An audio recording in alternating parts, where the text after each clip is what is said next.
Om.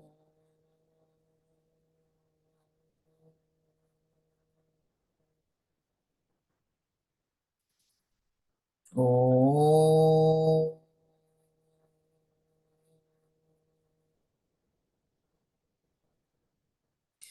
ॐ ब्रह्मानन्दं परमसुखदं केवलं ज्ञानमूर्तिं द्वन्द्वातीतं गगनसदृशं तत्त्वमस्यादिलक्ष्यम् एकं नित्यं विमलमचलं सर्वधी साक्षिभूतं भावातीतं त्रिगुणरहितं सद्गुरुं तं Namami.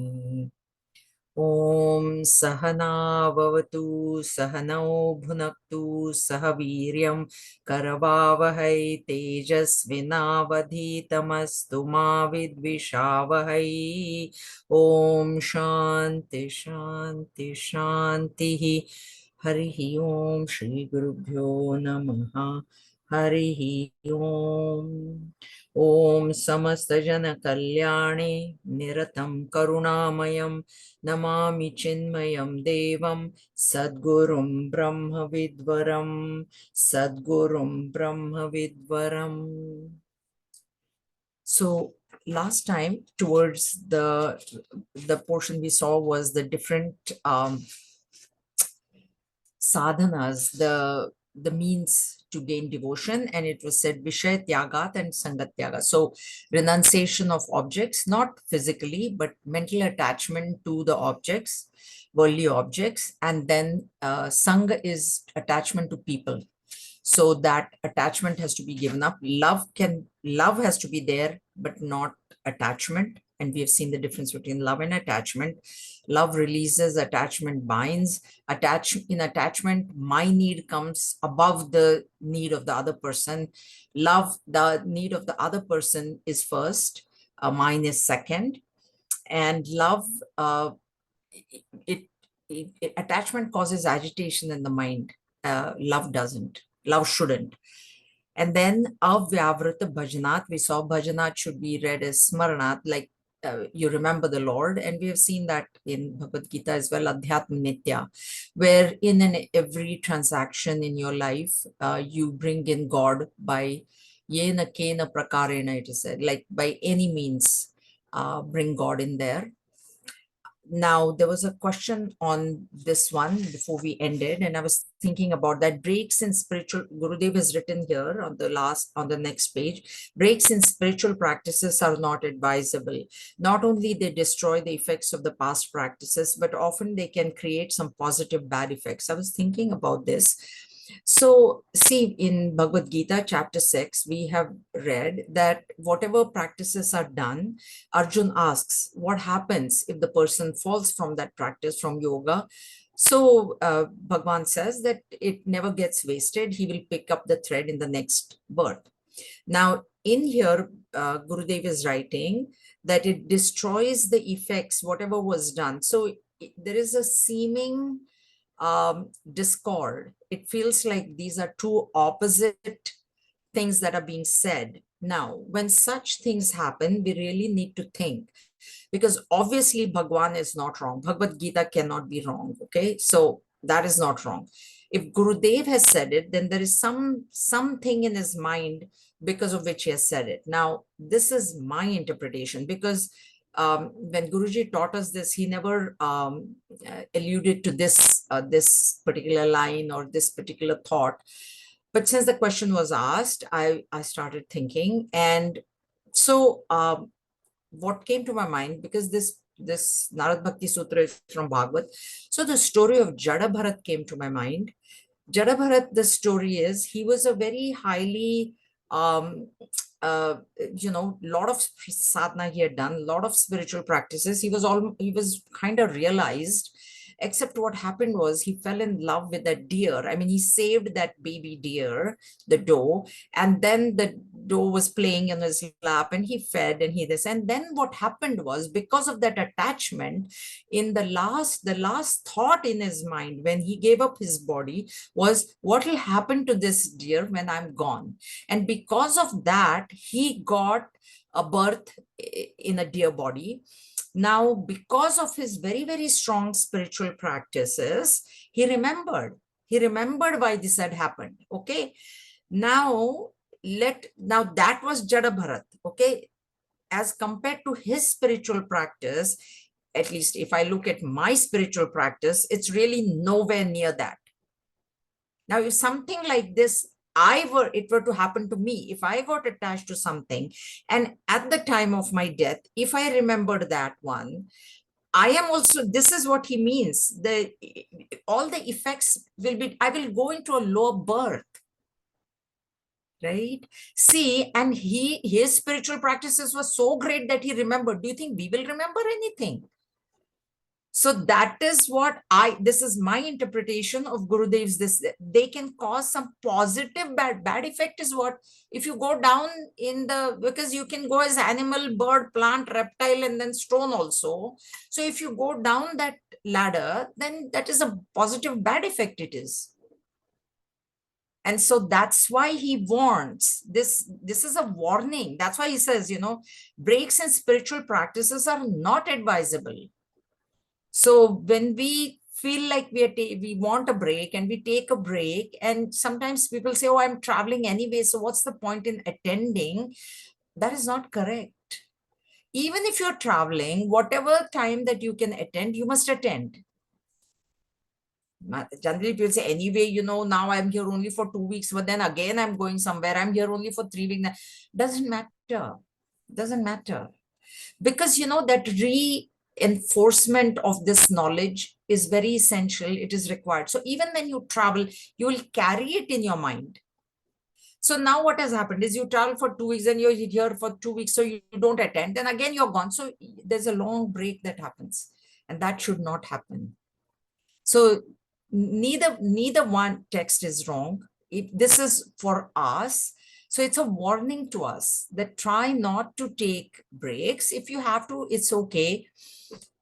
You have to. We are householders, so there are times when we have other things to do or whatever, but come back to it. Come back to it. So when we have our practice of reading daily, I do read daily, but there are days when I can't. But then I will come back to it the next day. Not like, take a huge long break and then that. So that is how this is to be. That is how I understand it. This is my own mananam on this part. This is the whole purpose of the Brahma Sutras that were written. The seeming contradictions in the Upanishads themselves, there are statements which are very contradictory to each other. If looked at the surface level, they are in contradiction with each other. And to resolve those contradictions, the Brahma Sutras have been written and commented upon by Bhagavan Shankaracharya, right? So we also must, in our own little way, we do mananam. We're not doing on the Upanishads, but these statements from the Bhagavad Gita and this, we bring all that we have studied, we need to bring it in when we study any text. So we get the connection. And that connection is very important. So for that connection, we need to remember what we have studied. That also we have to remember. Okay, so that is how it is. Now the last sutra in this section, Loke api Bhagvat Guna Shravana Kirtanat. Again, by hearing and singing the glories of the Lord, even while engaged in the activities of the world. Remember that this section is on how to tasya sadhanani gayan acharyaha. What are the means to develop devotion? So in there, lokepi, in the worldly transactions, when you're going around in the world, all of us have got jobs, things to do, which are in the worldly, because we cannot leave, we are householders, we cannot just leave and go and do spiritual practices. So even while you are acting in the world outside, Bhagavad Guna, Shravana, and Kirtana should not be left. Now, Bhagavad Gita language, Bhagwan uses the word Adhyatma Nitya. I explained to you what is Adhyatma Nitya. At one level, at the lowest level, it is reading every day, which in Sadhana Panchakam, Bhagwan Shankaracharya's first instruction was read the Vedas daily. And Vedas there doesn't mean like you get Rig Veda and Sam, not that high, just any Prakaran Grantha or any book on spirituality. So Adhyatma Nitya, if we are doing as per Bhagavad Gita, we are fulfilling this instruction. Okay. Now, Shravana and Kirtana. Shravana is listening. So we have also said that in spiritual texts, when one sense organ is mentioned, all others are included. So Shravana is done by the ears, so organs of perception, and Kirtana is done by the speech, so organs of action. So which means that the organs of action and organs of knowledge, perception have to be engaged in Bhagavad, in the glories of the Lord. Now, the question will arise, I have a job, I can't sit and do bhajan the whole day. I mean, I can't do it, right? So that's why this word has to be understood properly. Shravana and Kirtana means when there is one thing positive and one is negative. Okay, so Shravana and Kirtana means try to first, Adhyatma Nitya is first. So try to remember the Lord in everything. Necessarily, and I've given you the very simple instruction. You do anything, you write an Om on top and you're done. And if it is some office work, then what will happen is at home, when you're writing on just simple ordinary things like to-do list, grocery list, this list, that list, at work, it will come to your mind. You need not write it on that official piece of paper, but in your mind, that thing will come. And if that comes, if that Om comes, because Om is all pervasive, Om is the name of the Lord, it is the sound symbol. Even if that Om comes, or Shri Ram, like I said, traveling, Swamiji, so when they sat with me in the car when I was driving them, first thing they'll take the Lord's name. My own dad used to do that. But that is that is remembering the Lord. And that then Shravan and Kirtana it comes in that.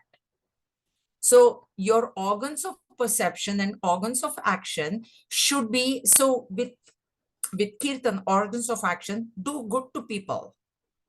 Use your body to help other people. That also, this is fulfilled then. Because when you're helping other people, you have the thought that the creator and the creation is not different. They are not different. The creation is the creator itself. So when you are serving the creation, the created, the world, you are serving God. That is what, because this is not you sit at one place and do bhajans 24 hours. That cannot be, it is not possible for anybody unless you have totally renounced the world. Then that's okay. But we have not, and we can't. So this is what this means. So this is, in the last, in the Navvidha Bhakti, there is Atma Nivedanam. That is the last, right? The surrender, which means, what is surrender? Means I don't have a specific will of my own. Thine shall be done, in the language of the Bible. Whatever is your will be done. I know that. I have the faith. I'm not going to worry about it. Okay. So that thought, if I have, then also this Bhagavad Guna, Shravana, and Kirtana is fulfilled. It's if we are in satsang with like-minded people, then we can always talk about Bhagwan, stories about the Lord, etc. But most of the time, we are not in that company. So we cannot really talk openly, because then they'll get bored, like if you keep talking, right? But in our mind, we can think, right? In our mind, what we think. So this is how this is to be done to enhance our devotion. Okay, so it is in chapter 10 Bhagavad Gita, Bhagwan has given the vibhutis, right? So when you look at the mountains, if you think of God, then Shravana Kirtana is done. Okay, Himalayas, he said, he's 75 vibhutis has given, whatever. In chapter 7, which we are discussing, he gives that Drishtanta Purnima he has given in the 4 verses. Among the tapasvi, among the tapasvis, I am the tapa, I am the bala, I am the strength, I am all that. So when you see anybody else doing good, then you can say the goodness is coming from God.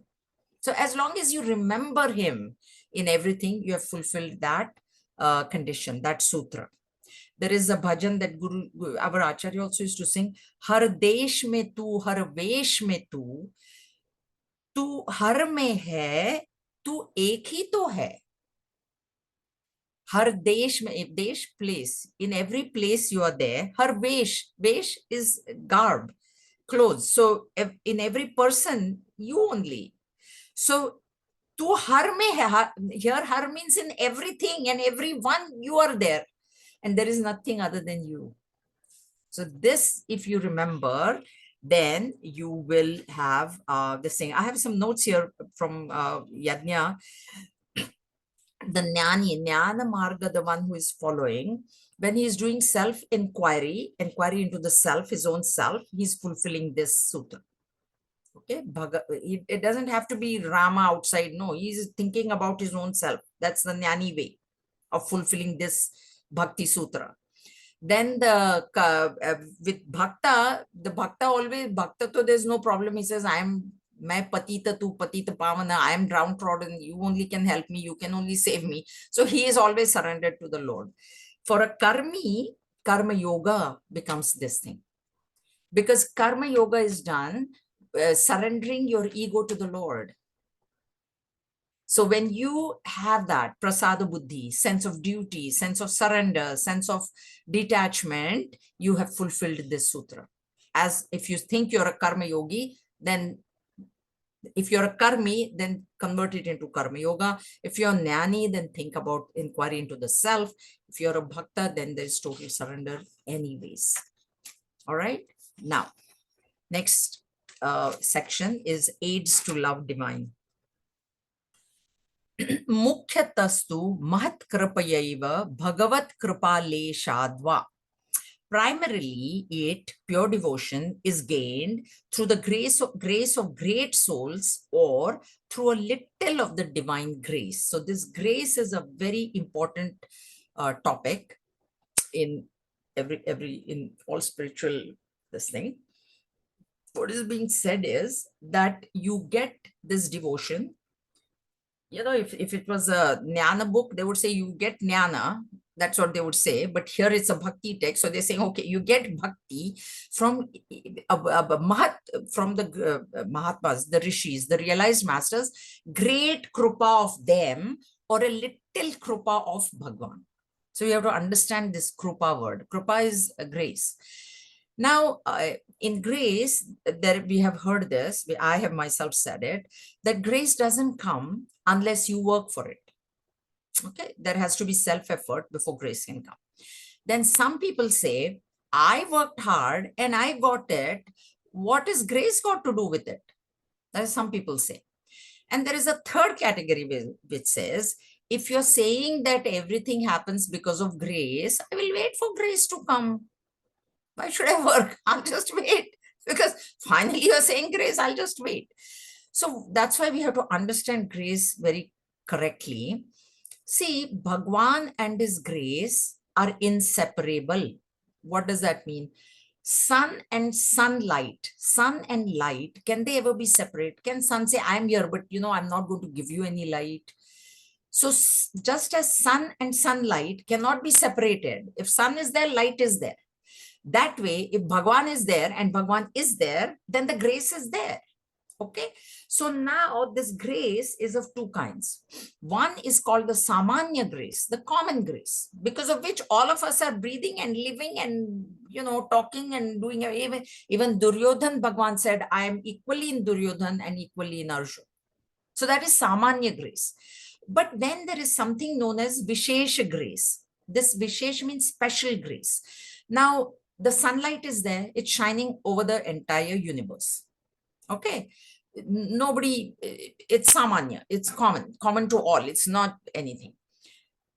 The one who keeps his blinds closed, that sunlight is not coming into his house. So that special grace cannot happen for him because he has kept his windows and blinds closed. Or sunlight is there all over, it doesn't burn anything. But the one who takes a magnifying glass and holds it on top of a piece of paper, that paper will now start burning. And that is the idea where we have built dams. What we do, the flowing water is Samanya grace. Water is flowing for everybody. Now what we did was we harnessed its power by putting a dam there. Windmills, Wind is there for everybody. Wind is blowing. That is samanya. That is common to everybody. Whether you're good, bad, sleeping, not sleeping, wind is blowing. Now they put those windmills and they harness the power. And that harnessing of that power, that becomes that special grace. Now, if we want special grace, samanya grace is there. The very fact that we are breathing is samanya grace. That's it. Bhagwan's grace is there. That's why we are breathing. Otherwise, the next moment we would not be breathing. So if we are breathing, fine. Attending the class, there is some special grace there. There is some punya that has been done. And that's why this chance has come and you have availed. See, classes are going on all open. How many people are attending? Right? So to attend the class, to have that thought that I must attend the class, this is necessary for me, this is good for me, that itself indicates special grace. It's like this, a child, children appear for exams. Then out of say 50% passing marks, one child gets 48 marks, then 2 marks grace the teacher will give. But if a child gets only 2 marks, you think 48 marks will come from there? Grace cannot happen for it. So some self-effort is required for grace to come. All right. Now it is said that Bhagavad Kripa Lesha. Lesha is just a minuscule, little bit of Bhagwan's grace can give devotion. This we means Bhagwan is all powerful. He can do anything, if he wants. So with Dhruva, when Dhruva did his penance, tapasya, and Bhagwan stood in front of him, he had his eyes closed. Bhagwan was standing, and when he saw Bhagwan, he couldn't speak because he was so mesmerized. Then just his Bhagwan, his conch he had in his hand, Vishnu Bhagwan was standing there, the conch, he just touched his cheek. That's it. And that he gave out the stuti. So that just slight grace of Bhagwan, but before that he had done the penance. So don't think that, okay, Bhagwan will just stand and then he'll touch it. No, that doesn't happen. But that slight grace can give realization. Also, sometimes there may not be also any sadhana, and that we see in the life of Valmiki. Valmiki was doing all negative things, and yet Narad Bhagwan came and told him, and then we know what happened. I don't have to tell you the story further, right? That is Bhagwan's grace. Bhagwan sent Narad Muni. Okay, so this is how Bhagwan works. If sometimes he might just do it for, because he can do, he's Sarva Shaktiman, Sarvanya. He wants to do something, he will do. If we want his grace, we need to put in effort. Effort has to be put in. Now with this Mahat Kripa of the great souls, one example is Gurudev himself. See, now what Gurudev did was, he set up these Sandipani sadhanalayas. Now, how many more disciples have come out of that? There's in Hindi, there is in English, there is in Tamil, there is in, various languages, right? So that is a big grace that he created that school, those schools, to train other people. And how many people have come out of that now, who are again doing his work? So that's why this Mahat Kripa of great souls, great Mahat, and I've told you this, he was actually literally begging for land. Every yajna he said, please somebody give me land. So, and then Tara Amma came and she gave that land in Bombay. That was the first, that's where the headquarters is, CCMT. Okay, so that is the Mahat Kripa. But with Bhagwan, just slight, if Bhagwan says, he can do it. He can give you liberation. He can give you anything. For us, the self-effort has already been told in the previous section. And what is that? Vishaya Tyagat and Sangha Tyagat.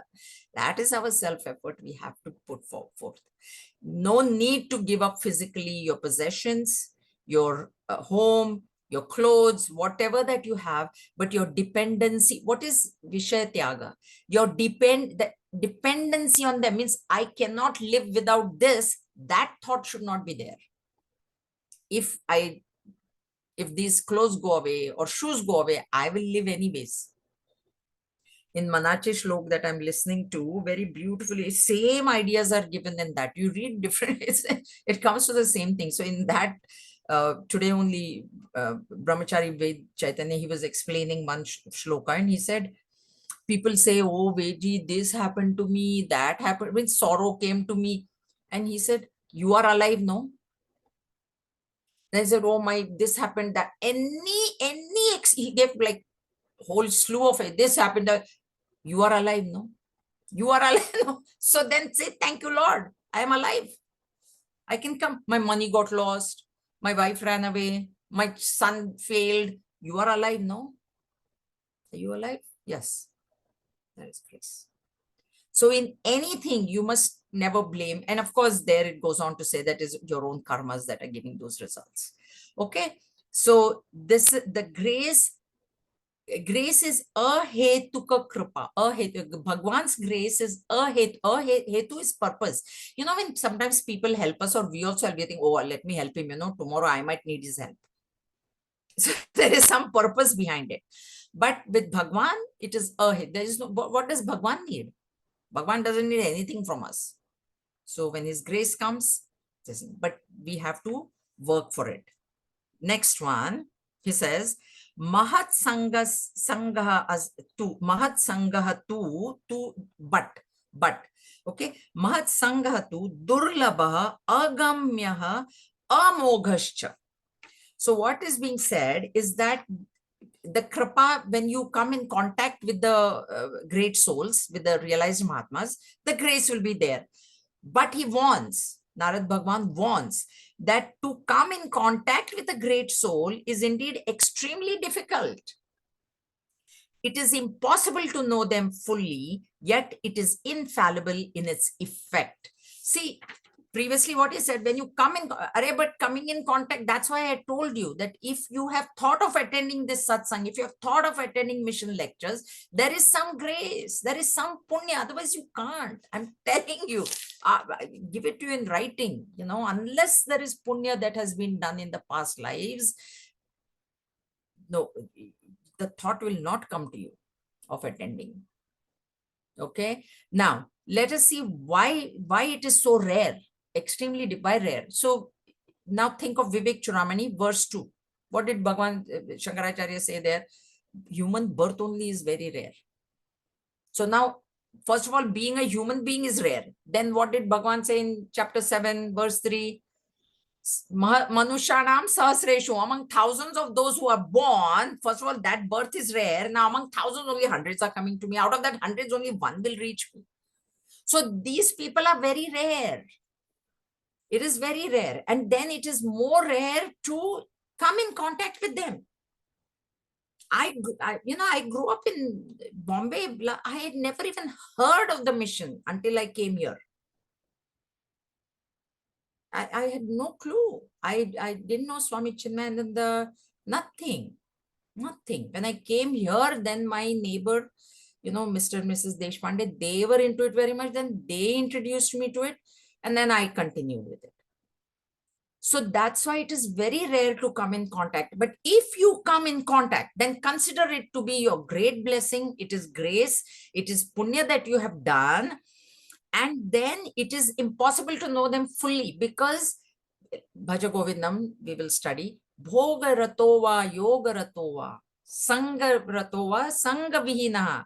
Because when you see a realized master, he's like an ordinary, it does not like there's a halo on top of him now. Oh, that's no. And then he might be in a party. He might be enjoying his dinner. He might be joking. He might be laughing. Bhoga ratova, it feels like he's reveling in bhoga. Bhoga is enjoyment.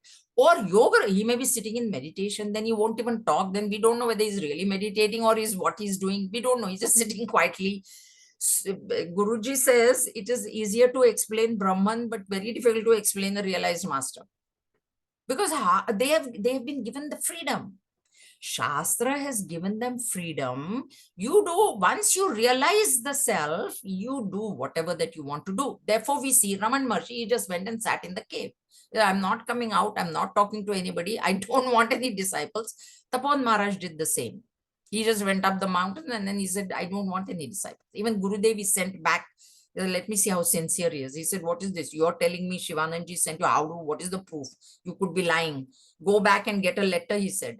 So Gurudev had to walk down all that mountain, then take a letter, and then Swami Shivanand said, no, he's just testing you. Go back with this letter. I'm giving you the letter.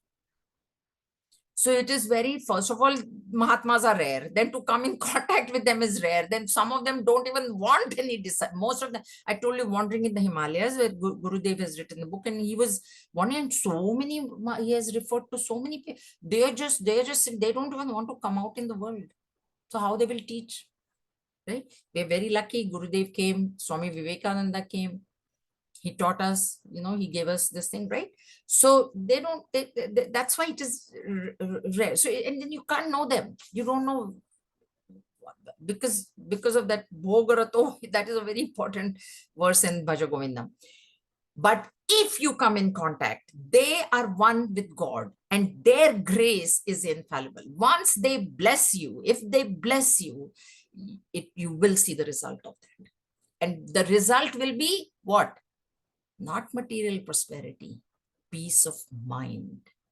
Your mind will stop agitating, cogitating, churning. That peace is to be sought after, because that is the stillness of the self. And if they bless you, then anything happens. He's Brahmachari Ved Chaitanya, he said, Guruji said, Swami Tejomanji said, my job is to work and God's job is to worry. I just go on doing my work and let God, I'm worried about my health. No, God, that is your department. You take the worry. So I don't worry. I just do the work. But don't forget, I just do the work. So work is important. Don't worry what will happen. This will, if I do this, then what somebody will say, what this will, this. That is his department. Give it to him. He's there. He's capable of worrying. You don't worry. And that is the grace. Grace is never in anything external. You think material prosperity will come, my daughter will get married, son will get a job. Nothing like that. It might happen. It may happen, but no. But no matter what happens outside, your mind will be at peace. And that way you will know that the grace is there. Peace of mind is the most important thing here. Labhyate api tat krapa eva. Nevertheless, by the grace of God alone, great souls are attained. So the meeting between a person, any person, and a Mahatma is because of the grace of God, which we have, we think, oh, just suddenly I met. No, we have worked for it in our past lives. We have done punya karma, we have done something good, and depending on that, that is how the stages of life you will meet. I've given you the example of Swami Mitrananda, whose mother, the minute he was born, she put him into Gurudev's lap. The mother put, because she already was a devotee of Gurudev, she just put the baby into his lap. He's yours. That's it. Finish. And he's now, right? So don't think that nothing has been done. It has been done. And so that grace then manifests. The work that we did in the previous karmas that we did in the previous lives manifests as grace of Bhagwan. And then Bhagwan points us or directs us to that Guru, who then will carry us forward. In case of Valmiki, Narad Bhagwan came there to this thing. Even Dhruv, I told you, when he started, he just got angry and he left the house and he didn't even know what to do and what to say and how penance is done. Narad Bhagwan came and guided him. Kamsa, when he was going in, he was becoming compassionate. Bhagwan said, no, you better go, and he cannot be compassionate. Otherwise, I can't touch him. So he came and he told him, no, you need to kill everybody, all the children, because you don't know who is the eighth child. You don't know who it is. So that also is Bhagwan's kripa, because at the end, he got liberation. Why is it Bhagwan's kripa? Because he got liberation. Everybody whom Bhagwan killed, was liberated at the end. At the very last moment, they come to know the oneness between them and the one who is killing them, and they merged with even Shishupala. Shishupala also 100 curses, he merged with Bhagwan. Okay, so that's why. All right. Tat jane bheda abhavat, because between God and his devotees there is no sense of difference. So the highest devotee is, he Bhagwan considers, it is said, if Bhagwan says, if you walk one step towards me, I will walk 10 steps towards you. That is how it is. That is the the thing. So he says that there is no difference between Bhagwan and Bhakta. And who is the Bhakta? See, this Bhakta means we are not talking of like the Mirabai and Hanumanji, not the us, like, those we are trying to get, increase devotion in our hearts. Bhagwan doesn't think there is a difference between him and me. Why? Chapter 15, Bhagwan said, Mama eva ansha jivaha. Bhagwan himself said, you are my part. Jiva is my part. Now, how Bhagwan can hate us? Means we are a part of Bhagwan. Okay, even if we say Vishishta Advaita, we can say part of Bhagwan, then the child might go away from the parent, but will the parent ever forget the child? So Bhagwan says, no, ultimately you have to come back to me. Ultimately, I'll make sure that you come back to me. Right? So he says there is no bheda abhavat, bheda abhava absence of bheda between what? Between God and us. There is no bheda. So this is actually Advaita, but in Bhakti, we think that God is something separate from us, but God doesn't think that I am separate from you. So that's why his grace is there. He says, it's my child.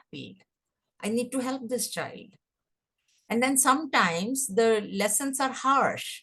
Like a parent, if the child is allergic, then the parent will snatch, that peanuts from that child, because the mother knows better for that child, right? And the child thinks this is very cruel of my mother.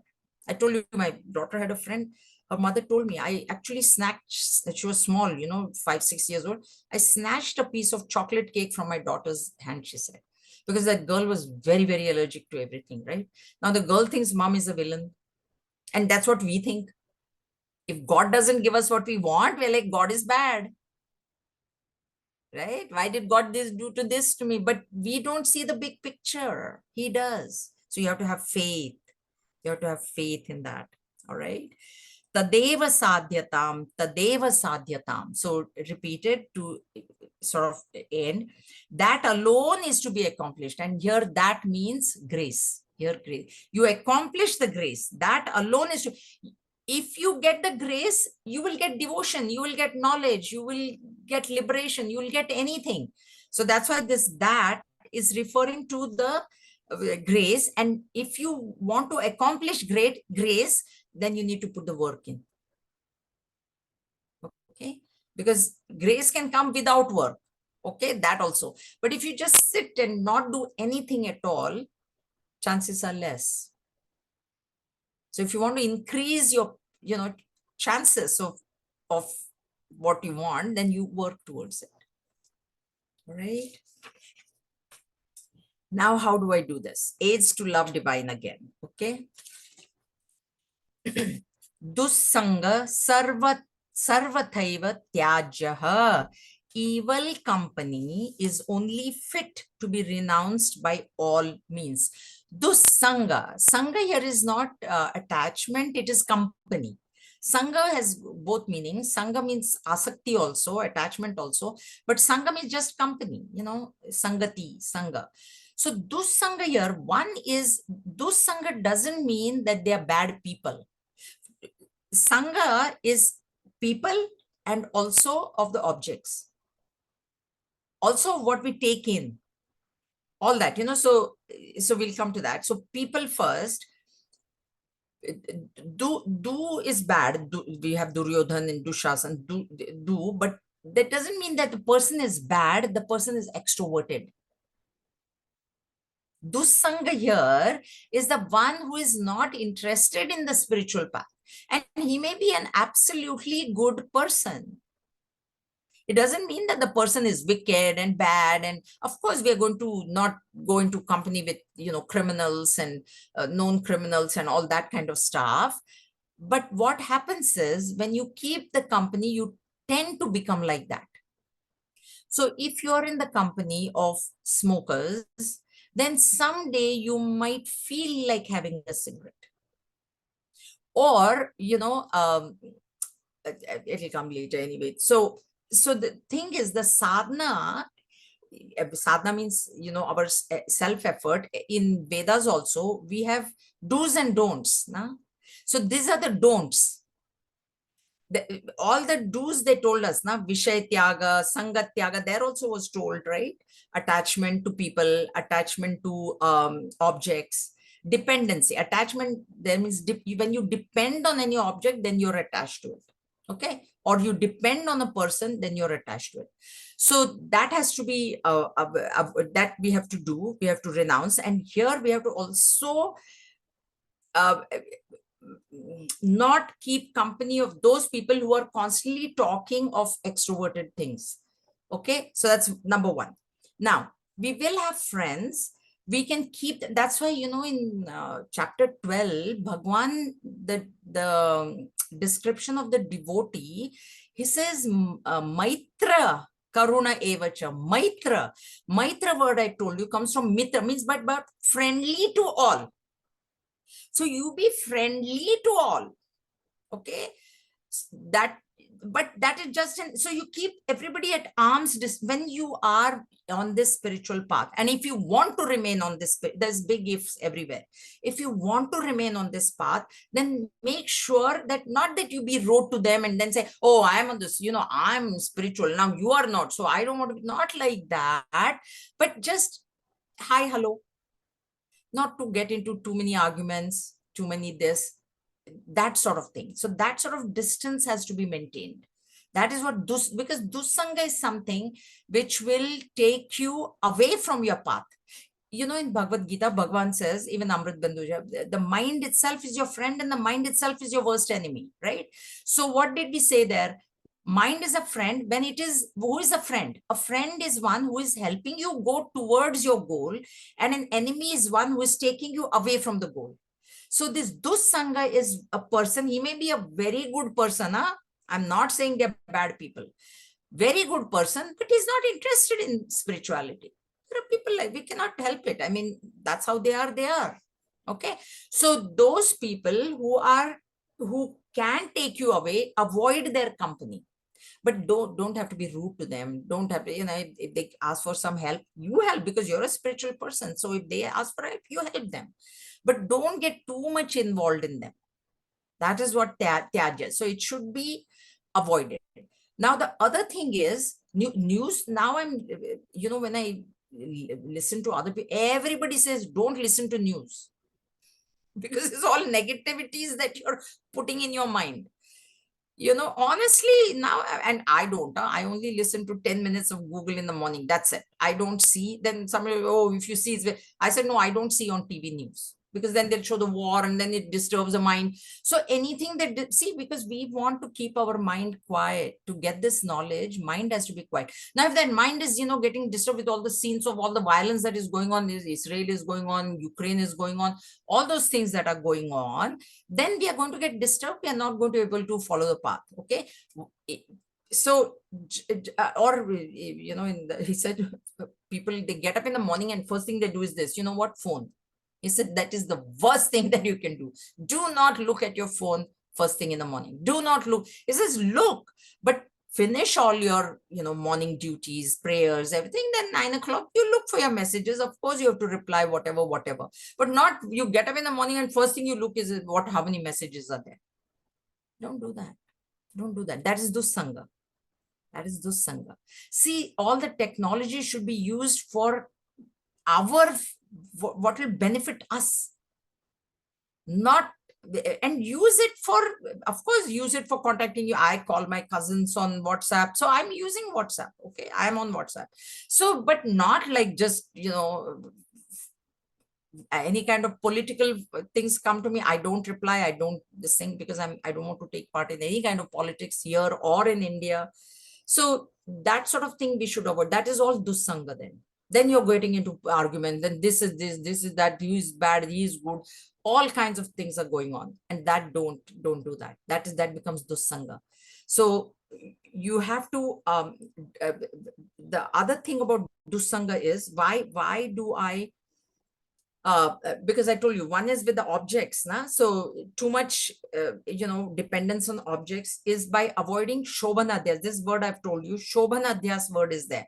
What is shobhanadhyas? Superimposition of happiness in the world, and it's not there. That is dusanga. When you do shobhanadhyas, it is dusanga. In Bhagavad Gita words, it will be shobhanad. Don't do shobhanadhyas, Bhagavan will say. There is satta adhyas and then shobhanadhyas. Satta adhyas is first you're thinking the world is real, and then second thing on top of that, you're superimposing your happiness on that world which is inert. Which is inert. How can anything inert give you happiness? It can't. That is dusanga. In this in Narad Bhakti Sutra, that is dusanga. In Bhagavad Gita, he says, don't do shobhanadhyas. The realized masters don't do shobhanadhyas. They don't do sattadhyas. They know that this is not real. They know that my happiness is not there. Why would you run after that? This is all this thing, right? I've told you this story before. Mirabai had her family was troubling her very much. And then she wrote to Tulsidas, what should I do? He said, give up your family. Because that became dussanga for her, because they were against her spiritual practices, her bhakti practices that she was doing. Her brother-in-law and all, they were against it. He said, whatever is coming in the way of you and God, as they're coming as an obstacle between you and your Krishna, leave them. Don't leave Krishna. We will leave Krishna, we'll go there. Our Swamiji Acharya had given us an example.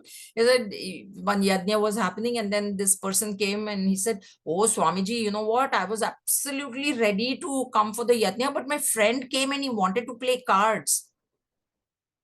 So Swamiji said, but why couldn't you tell him that you don't want to play cards and come for yajna? He said, no, then he missed the yajna. Dussanga. That is dussanga. Because if that friend cannot understand the fact that no, you want to go for this yajna, jnana yajna, then you should go. It's okay if I came. Either you bring him, like our Acharya said, why didn't you bring him to satsang? You went and played cards with him and didn't come, so you should have brought him. That is dussanga. The next verse is related to verse 62 and 63 of chapter 2 of Bhagavad Gita. Kama, Krodha, Moha, Smriti Bhransha, Buddhi Nasha, Sarva Nasha, Karanatvat. Why should dussanga be avoided? Because for it is the cause for creating lust, anger, delusion, loss of memory, loss of discrimination, and ultimately our utter ruin. Dhyayato vishayan punsaha sangasteshu pajayate sangat sajayate kamaha kamat krodho vijayate krodhat bhavati sammohaha sammohat smriti vibhramaha smriti bhravshat buddhi nashaha buddhi nashat pranashyati. 62, 63, chapter 2. All right. Bhagwan gave the ladder of fall. This is the ladder of fall. Why? When you are in the company of, like I told you, you are in company of smokers or those who are used to playing cards. Someday they'll say, oh, come on, today join in. And what happens is, you think you'll just smoke this one cigarette, but it doesn't end there. It doesn't end. You get caught up in that. So that creates kama, desire or lust. When kama comes, and in Bhagavad Gita, Bhagavan says, dhyato vishayan punsa, when the punsa person, dhyato, he broods over objects, then what happens is desire comes in the mind. Okay, desire has got two results. One is he gets the desire, but he does not get the desire. Now, if he does not get the desire, anger comes for the obstacle. Okay, if he gets the desire, greed comes. Both greed and anger, they are the children of this desire, and they both cause smriti moha, delusion. Because anger, when you get angry, you say something, you do something which you really did not want to do and which you know was wrong. You forget. That is what happens. You forget. that what I'm doing is wrong. In anger, then you do that. Greed, then you want more and more and more. So then you will start doing anything to get more of that. So you'll do illegal things, immoral things, unethical things, because you want more and more of that. So both of them cause delusion. They both delude, they delude. And then that in that delusion, buddhi nasha, smriti bhrausha, so forgetful, you forget. That's why it's not that you don't know that this is wrong, but in anger you forget. So smriti bhrausha and smriti bhrausha, when you forget what is correct and when you forget what is not correct, then what happens is buddhi nasha happens. Buddhi nasha means, in Bhagwan Shankaracharya's commentary, he says, sadhana ayogyata. Ayogyata means he doesn't remain qualified to do spiritual practices. See how this bhakti text and Bhagavad Gita is now merging. It's not different. They're not different. Bhakti is not different from jnana. Bhakti is not different from karma either. That is to be understood. So here buddhi nash, and then sarva karana nashatvat. The whole thing, the Bhagwan says, buddhi nasho buddhi nashat pranashyati. He will be destroyed. If your intellect is not able to judge, discriminate between right and wrong, you are no good. You may live, but if you cannot discriminate between right and wrong, between good and bad, it's not a life worth living then. There is, in my childhood, there was my father, I've told you this, he was a police officer, he was in the police. He had a friend, I mean, we knew the family friends, he was also in the police. Now what happened was his son was in college and this son was in love with a girl. And then now what happened was that girl was not in love with him. So that girl, this is a real story. Yeah? This is a real fact that has happened. And some of you may have heard this story before because I have told it. So that girl was in love with somebody else. And so what happened was, the police officers, when they had to go on duty to protect, prime minister is coming, some chief minister, they were issued revolvers. So on the previous day, the revolver is issued from the office. They keep it home, and the next day they have to wear the revolver and go in private clothes. My dad used to do that, so that people don't know that they're police officers, but they did carry a revolver, and they had to keep an eye on whoever, if the prime minister went to any state, then from every state in India, the police officers would go, because they had to identify, oh, this guy is from this province, that guy is from that state. So every officer had to go wherever the prime minister traveled, the officer had to go. Anyway, so this father had been issued the revolver. Husband and wife had gone out somewhere. They came home, the cupboard was open, the revolver was gone. Now he was smart enough to immediately call the police station saying, my son has stolen my revolver. And what that son had done in college, he went and he shot the other guy. Now that girl never married him anyways. This guy ended up in jail. In jail, he completed his graduation, BSc, because then he realized, but it was too late. So did he not, he was educated, he was the son of a police officer. Would you not know that even touching that, we were not even allowed to touch. We only looked at him, and my mom would put it in the locker and that's it, lock, and that's it. Did he not know that even to take his father's revolver is wrong? Did he not know that go kill somebody is wrong? But what happened?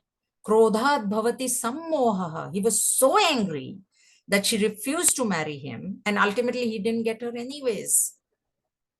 He's lost whole life, right? Then in Gandhi, when there was 100 years, they released some prisoners, and that he got released because, whatever, right? But this is what happens. That's why dhyato vishayan punsa, Bhagwan also said, when you brood over objects, why are you brooding over objects? Is because of shobhanadhyas. Why am I even brooding? Because you know why? I think my happiness is in that object. I think it is only a thought. Thought is false. From Jnana point of view, thought is false. So everything is false only. And I've given it so much reality that this is what happens. That's why even here, that's why in that Manakshi Shlok, if you don't get it, that's why I also told you, I think I've told you that, right? If any, are you going to die if that doesn't happen? And the answer comes, no, I'm not going. Okay, then forget it then. Are you going to die if you don't get that pair of shoes? Are you going to die if that jacket you don't get? I just ask yourself that question. That's a very good question. Okay, if I don't get this, am I going to die? And if genuinely answer comes yes, I will die without it, then definitely go after it. But you know what? Ain't happening. Things don't happen. So that is what you remember. Okay. Now he gives the reason in 45. Tarangaita api me sangat samudrayanti. Though appearing as a ripple in the beginning, these anger, lust, etc., by evil companionship can become an ocean. For this, in my childhood, there was a play. There used to be Marathi dramas. Even now they come, but it was called Ekats Pyala. Ekats Pyala means only one glass. And it is the story, the hero was a very successful lawyer in that, and he goes one day to his friend's house, and the friend is drinking, and he says, "Arey, what will happen? Just one glass, you keep me company," he says. Finish. That whole his downfall starts from there, because then he gets addicted, then he gets, loses his job, loses his wife, career, profession, everything gone down the drain. This is what Narad Bhagwan is saying here. It appears as a ripple. Just one cigarette, man. Come on, just have one. What? That is not going to do anything. Next thing you know, you're addicted. So avoid that first cigarette or that one first glass. Avoid it. That is, for spiritual seekers, very important. Okay. So that is all falls under Dussanga, all this. In Bhagavad Gita, is there any hope? Bhagavad Gita, not sorry, Bhaja Govindam, Bhagwan Shankaracharya gives a beautiful ladder of rise. Satsangatve nissangatvam, nissangatve nirmohatvam, nirmohatve nischalatatvam, nischalatatve jivan muktihi. Verse 9, Bhaja Govindam. We'll study that. This is the antidote to that 62-63 of this sutra. Bhagavan says, satsang, do satsang. Keep, dusang you avoid, but satsang you keep. You keep the company of the good, like-minded people. Not that they're good or rich or anything like that, but those who are following the same path. Keep their company. Then what happens is we feed off of each other. Just like the bad habit will pick up, we'll also pick up the good habit from that other person. So then what happens is nisang in satsang, nisanga is giving up sanga to the outside objects, that nisangatva will come. When you attach and detach, this is what Gurudev's words were. When you start attaching to satsang, then your attention will be drawn away from the outside objects. In that, nirmohatvam, moha, delusion. Delusion will go. What is the delusion? That my happiness is there. That delusion will go away. And then you'll realize that my happiness is here. It is not there in the outside world.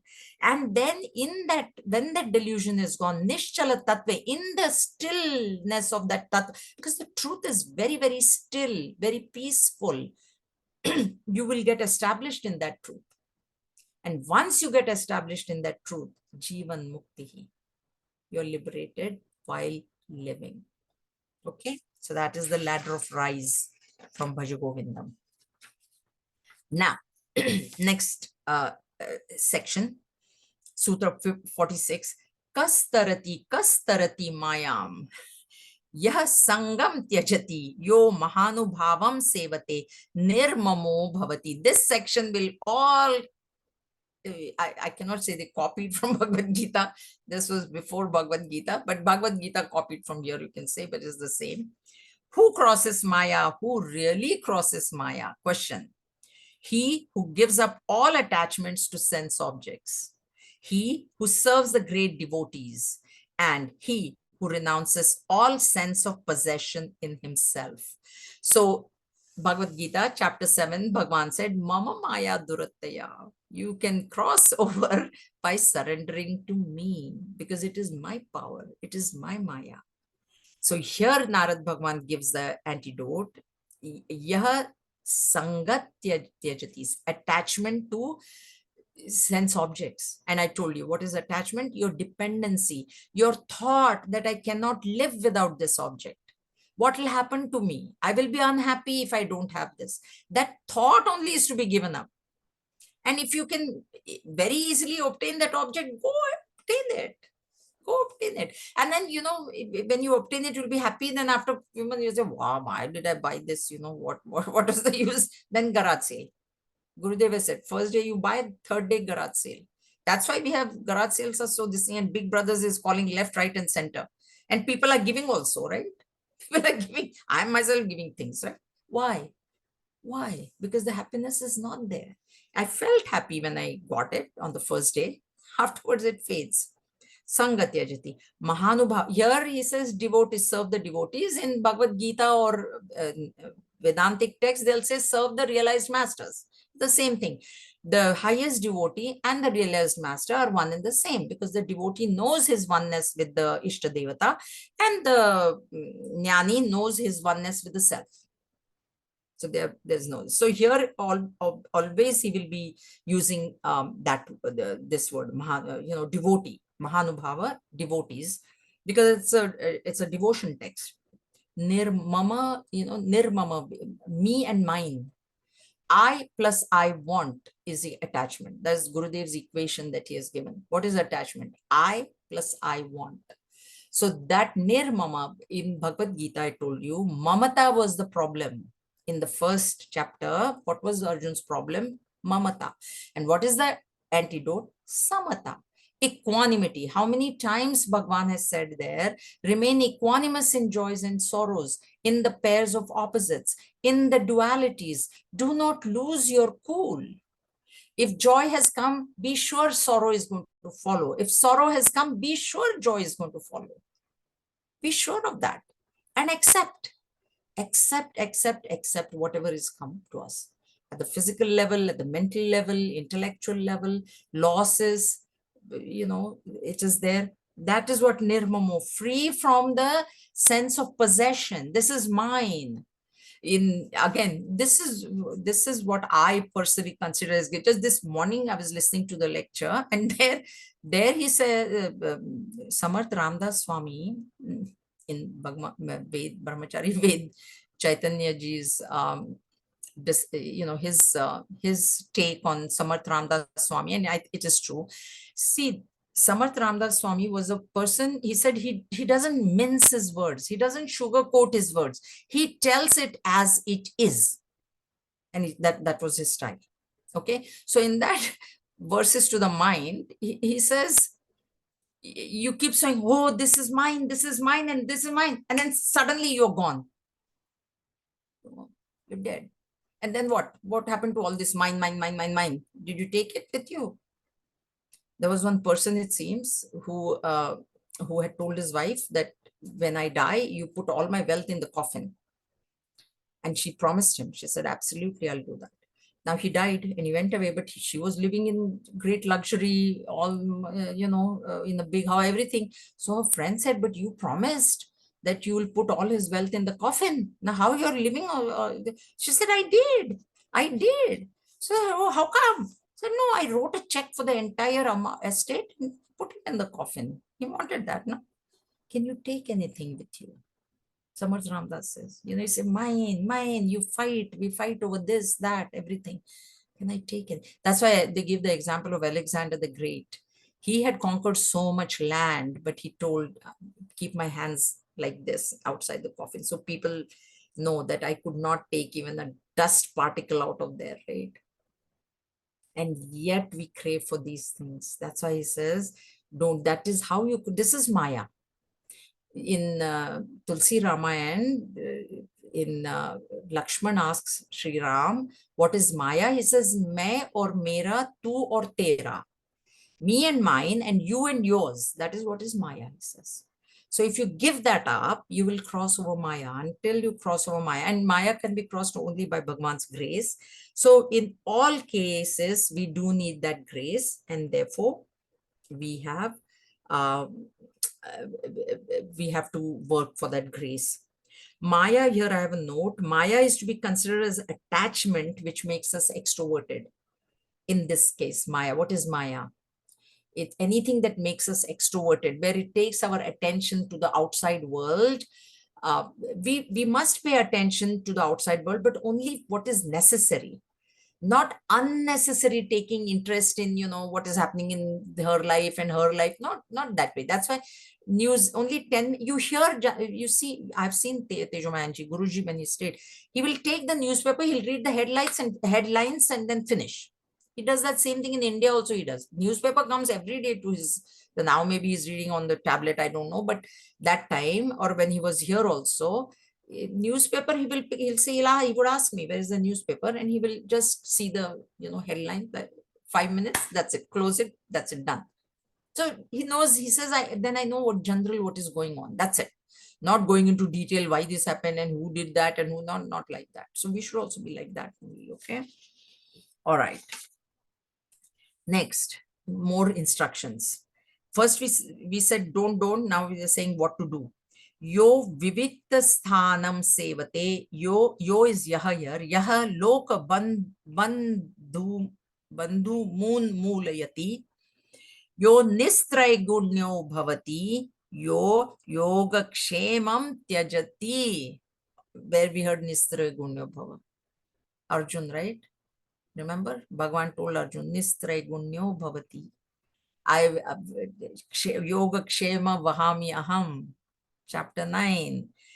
Vivikta Sanam is learn to live in solitude. Learn to live with yourself. That's why Gurudeva said, if you can't live alone by yourself, don't impose yourself on others. Means you can't stand yourself alone. Now you're imposing your company on other people. Please don't do that. So you have to be happy with yourself when you're alone. And the only way is when you engage your mind in thoughts of the Lord. Because if you engage your mind in Vishay, oh, that person has gone for movie. Oh, maybe they are having a party. They never end this thing. They never invited me. They never did this. No. In solitude, when you live alone, then you observe your mind and see how the mind is reacting to things. Is it peaceful? Is it bothering you? What is it doing? So observe your mind. Because that mind has to be transcended in the ultimate analysis. So observe your mind, and that is what will give you one vivikta sthanam. One is physically alone, and one is Paramatma is alone. Na? Advaita Vedanta, Paramatma alone. So with Paramatma when you be, and physically alone also you should be able to be, and then with Paramatma then you're alone.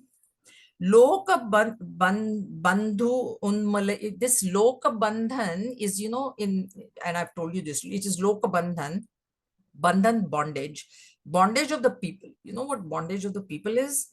Log kya kahenge syndrome, which I have named LKK syndrome.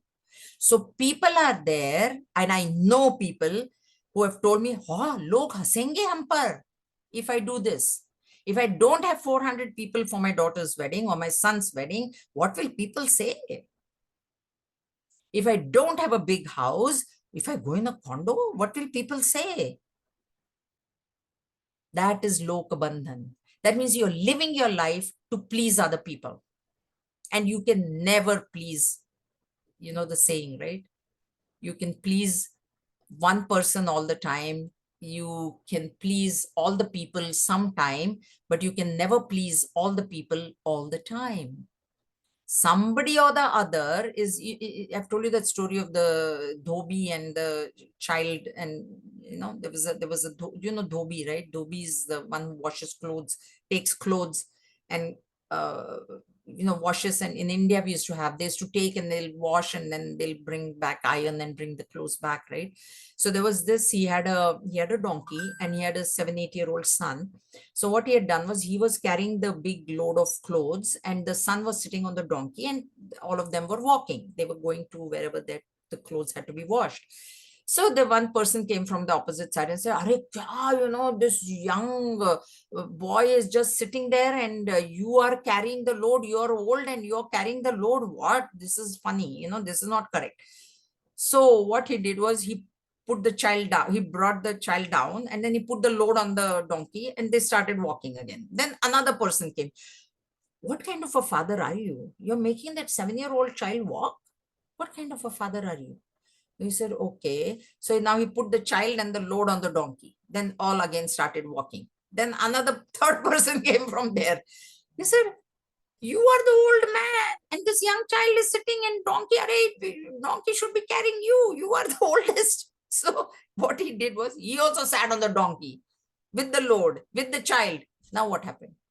That donkey fell into the river because there was too much weight on his back.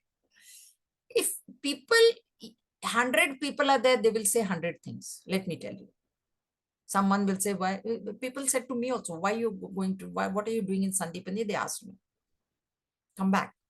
What is that? Why are you doing it? Even when I used to work previously, when I used to only mail those stupid flyers, then why are you mailing all the flyers? I said, no, I want to. This is how we do it. People will say all kinds of things. Why are you attending class? Come, let's go for lunch. You should not live your life depending on what people, you do the right thing. You do what is right. And then people will follow you. They will understand. Okay. So this is what this Lok Bandhan, don't do it for people. If Mirabai would have listened to her family, you think we would have known about Mirabai? She didn't listen. Tulsidas ji, he left his family, man. You can't. You follow. Do the right thing. But don't do it just because what will people say. Don't do it because of that. Nistraya gunyo bhavati gunas. So we will stop here. We'll go into that. And chapter 14, going sattva rajas tamas, go beyond the gunas. We'll talk about it more. And then yoga kshemam. We have seen all this in Bhagavad Gita, but we will see it here. So next Monday is our last class, right? 24th. The 24th. So let's see how much. Okay, so we will finish this section for sure. And then 49 and 50. Okay, so we will finish who crosses Maya. That much will finish. That way, then the next chapter is there are more this thing. So if anybody has any questions, we'll answer those. We will complete till chapter 5. Like 4 will complete, and then chapter 5, section 1, we can start in September. So we are on this. This was any questions? Jaya ji, I have a question. Can I ask? Yeah. Padmaja, go ahead. Yeah. So you said when we are discussing Sutra 44, that dusang, that can actually lead to sadhana ayogyada. Can you explain that? Sadhana ayogyata is, no, not dusanga. 44 it is. Sadhana ayogyata is buddhi nasha. What is buddhi nasha? Yeah. It can lead to sadhana. Ayogya means then you don't remain, your intellect is not discriminating between right and wrong. So the spiritual practices, you don't know if that is right or wrong, you're not going to do it. Okay. That's Bhagavan Shakaracharya's definition he is given. What is buddhi nasha? Okay. Because buddhi nasha person can be very rich also. He's going after material wealth because he thinks that is what it is. Material wealth is the whole thing. What spiritual practices? Okay. So sadhana, spiritual sadhana ayogya. Okay. Thank you. You don't even qualified for that. Yeah, Mohini, did you have a question? Yeah, when you said that we should keep thinking Lord's name and we should not do bad things, this and that.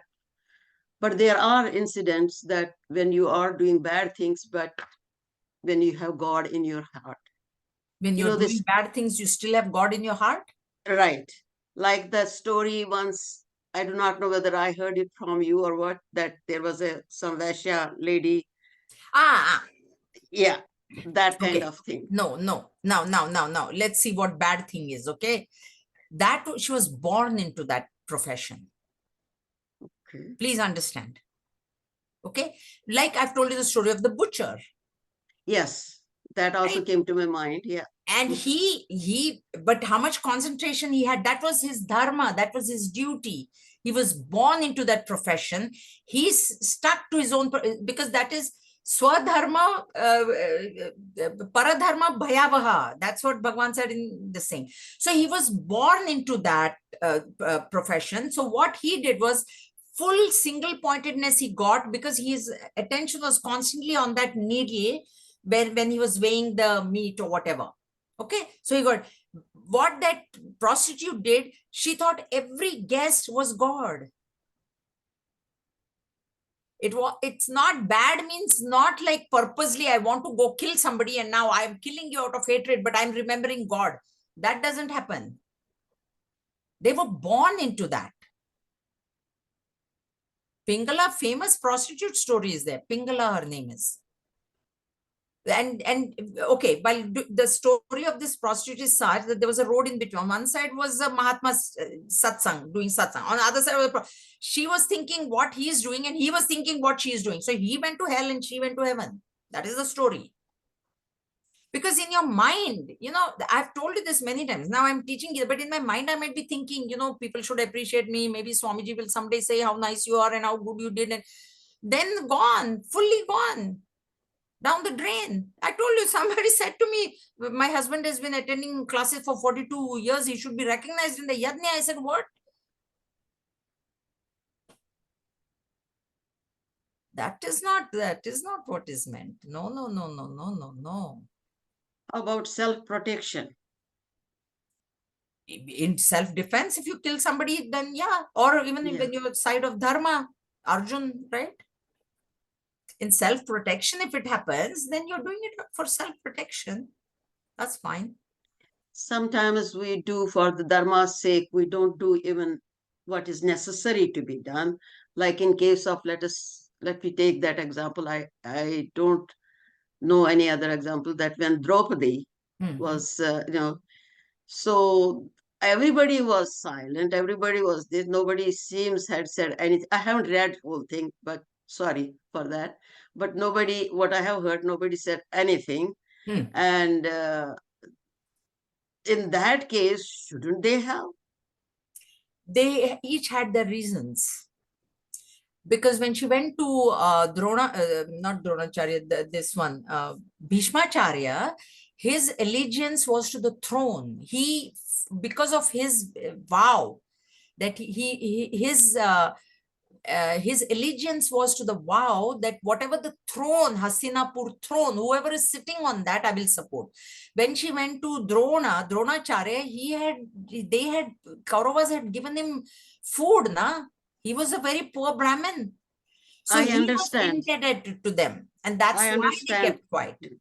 I understand they had everybody reason, but in my view, the disturbed view, shouldn't they have, they use the dharma to the extreme extent. Shouldn't they have said something?